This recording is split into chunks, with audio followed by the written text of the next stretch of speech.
ঢাকা জেলার মধ্যে অবস্থিত অসম্ভব সুন্দর এই মসজিদটি দেখতে আমরা যাচ্ছি, যেটির অবস্থান হচ্ছে ঢাকা শহরের কোলাহল থেকে কিছুটা দূরে ঢাকার কেরানীগঞ্জে।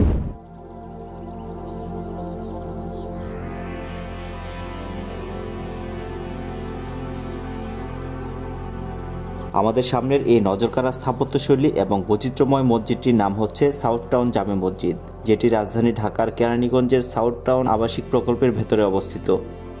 মসজিদ মুসলমানদের জন্য প্রার্থনার স্থান হলেও নির্মাণশৈলীর নান্দনিকতায় মানুষের মনের আলাদা জায়গা করে নিয়েছে এই মসজিদটি।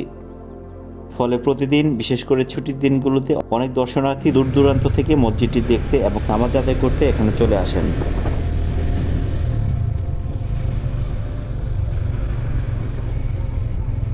প্রায় আধা বিঘা জমির উপর নির্মিত এই মসজিদটিতে একত্রে প্রায় ৬০০ মুসল্লি নামাজ আদায় করতে পারবেন।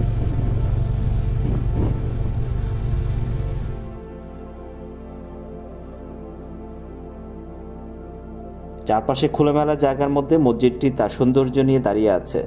তবে আবাসন প্রকল্পটিতে এখনও সেভাবে জনবসতি গড়ে ওঠেনি, যার ফলে চারদিকে তাকালে দেখা যায় বড় বড় ঘাস আর বিস্তীর্ণ মাঠ।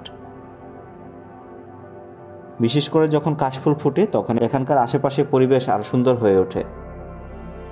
এই মসজিদটি নির্মাণ করতে প্রায় ৫ কোটি টাকা খরচ হয়েছিল। মসজিদটি নির্মাণ কাজে সময় লেগেছে প্রায় ২ বছর।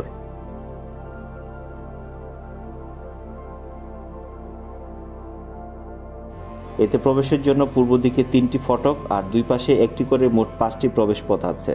আর মসজিদটির অভ্যন্তরে আলো বাতাস প্রবেশের জন্য রয়েছে অসংখ্য জানালা।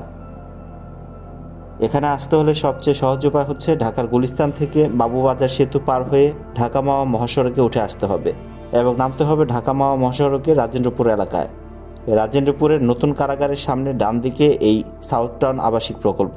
এই আবাসনের মূল ফটক থেকে কিছুক্ষণ হাঁটতেই দেখা মিলবে এই মসজিদটি।